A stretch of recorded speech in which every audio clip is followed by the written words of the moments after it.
সেহেরিতে এমনভাবে খাবেন না যে মনে হয় এটা আপনার জীবনের শেষ খাওয়া। এভাবে খাবেন না। সেহেরিতে কম খান।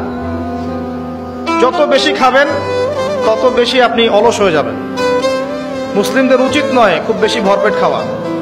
এবং এই সুন্নাতটা এখন কিতাবের মধ্যে আছে, আমাদের বডি এবং আমলের মধ্যে সুন্নাতটা খুব একটা নাই। যত বড় আশেকের রাসূল দেখবেন তত বড় ভুঁড়ি। এটাই বাস্তবতা। আমরা ভোগবিলাসী হয়ে গেছে আর কি।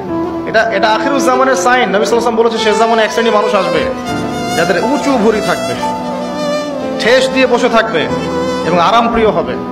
হাদিসের পাতায় পাতায় এগুলো আছে। ইফতারেও কম খাবেন। ইফতারে সারাদিন রোজা রেখে বেশি খাবেন না। খেতে হলেই পেটের এক ভাগ খান, এক ভাগ ফাঁকা রাখেন, আপনি ইবাদত করে স্বাচ্ছন্দ্য বোধ করবেন। ইফতারে বেশি খেলে তারাবির নামাজ পড়তে পারবেন না। এবং তারাবি জামাতে পড়ার চেষ্টা করবেন। তারাবি সালাতে সুন্দর করে লম্বা করে পড়ার চেষ্টা করবেন। সময় লাগুক 1 ঘন্টা 2 ঘন্টা।